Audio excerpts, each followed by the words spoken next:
This is a glorious day. The day of judgment. 28 years later is the highly anticipated new sequel from director Danny Boyle and writer Alex Garland. Does it live up to the hype, or should this bizarro sequel be left behind for the infected? Well, let's get into it.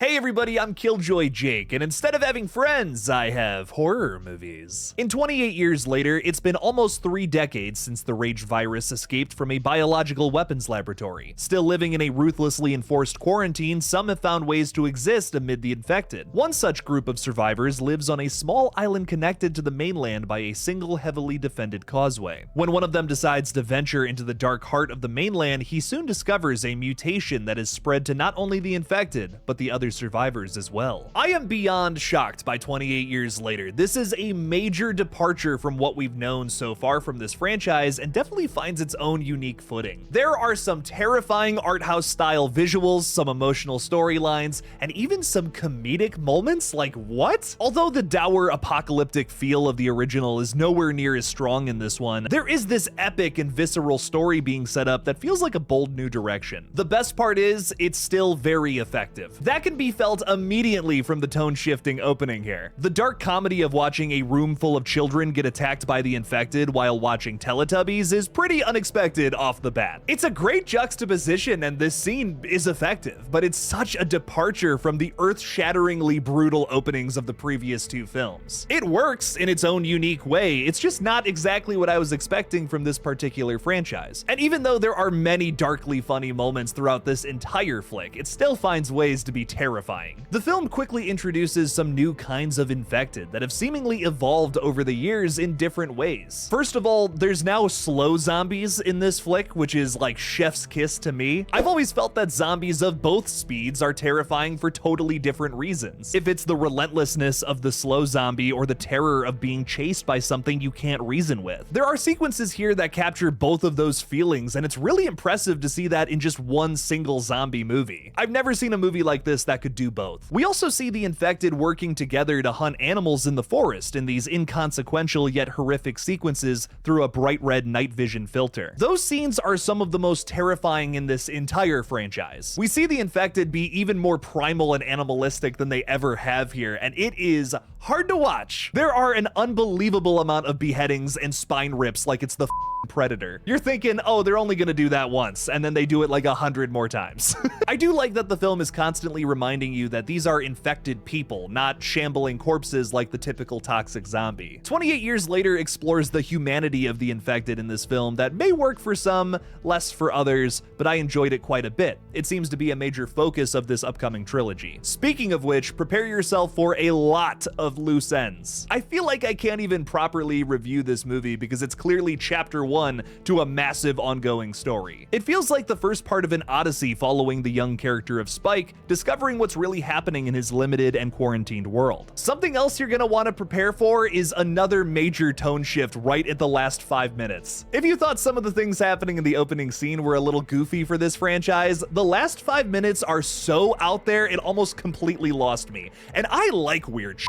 This little denouement here is telling me that the next film is gonna get even stranger, whether that's for the better or for the worse. I mean, the subtitle for that movie is The Bone Temple, so it's gotta be a little weird, right? Something that is comparable to the original film is its relatable characters and effectively emotional moments. This is a bona fide tragedy, as Alex Garland, the writer of this film, has described it, and man, that climax is upsetting. Almost brought a tear to my eye, almost. Surprisingly enough, Alfie Williams is a great lead here, and that's not because he's a child actor. I just didn't think he would be the focus of this film. The marketing kind of made it seem like this would be like a team-up thing between father and son. Aaron Taylor Johnson is the lead. Here's his kid prodigy that he's like teaching. Nah, this is about the kid all day, every day. For that reason and some other stuff I don't want to get into here in today's review, I felt a major inspiration from horror animes such as Attack on Titan. I wonder if Alex Garland is a fan. This is a tight-knit story that only focuses on a few characters, but everyone gets a moment to shine. A big pet peeve of mine when it comes to movies and zombie films especially is when they introduce like 100 characters, you can't remember any of their names, and most of them get eaten by the end of the film. Here, there's no mistaking the carefully crafted crafted idiosyncrasies of everyone involved to push this story. Jodie Comer, Ralph Fiennes, and Aaron Taylor Johnson absolutely killed it here. Three very different characters that were all super effective in their own right. 28 Years Later is one of the weirdest franchise continuations I've ever seen, but it is also very impressive, especially with its subtle commentary and phenomenal innovative camera work. Director Danny Boyle has talked about updating the social commentary, focusing on the much more recent Brexit. That can really be felt simply by the fact that our characters start on a sheltered island community cut off from the mainland. There's a debate that happens between father and son. One is arguing, hey, we should go seek help from the mainland, where the other one is saying, no, we should just stay here. I feel like that says it all. It's a thought-provoking element that harnesses the same kind of commentary as the original, but applied to a new subject. That's a difficult writing assignment for literally anybody, to take a 2002 horror film that has social commentary in it and apply it to today's world. Alex Garland finds a way to do it with grace, and it doesn't feel like he's getting up on his soapbox and screaming at you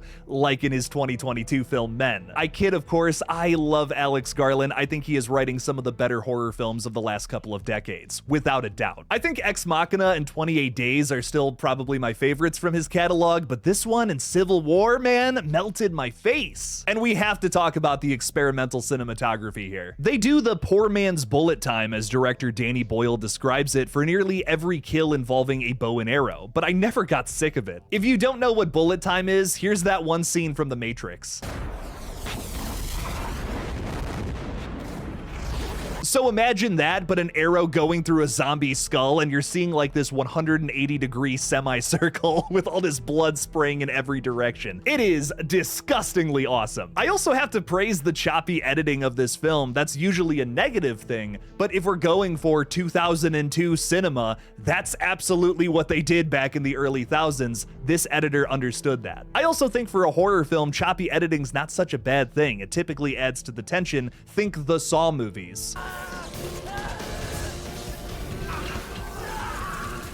This movie layers its nostalgia in the actual filmmaking techniques, which I think is the very best way to do that, in a way where it's not shoved down your throat and in your face like literally every other horror franchise out there right now, or at least the majority of them. I think despite the positive reviews from critics, 28 Years Later is going to end up being a polarizing film for franchise fans. Even though it was made by the same dudes that brought us the original, Years is an entirely different beast. And don't judge this one too hard quite yet. We haven't seen the full story. There are definitely 2 more movies to come that are gonna have to round this thing out. So even if you didn't love this chaotically odd art house blockbuster, a bunch of words I never thought I would fit together, wait until the end of the story to really judge this thing. If you've already seen the film, let me know your thoughts down in the comments below. If not, just leave me your excitement. I definitely recommend seeing this one in the theaters for fans and crafting your own judgment on this little experiment. Hey everybody, if you liked this horror review, please subscribe to the channel to get the latest on the current state of horror. Also, check out my horror gaming channel GullGotha for some silly and informative coverage on horror games. Thank you all so much for watching, please subscribe, and as always, don't forget to kill it out there, y'all.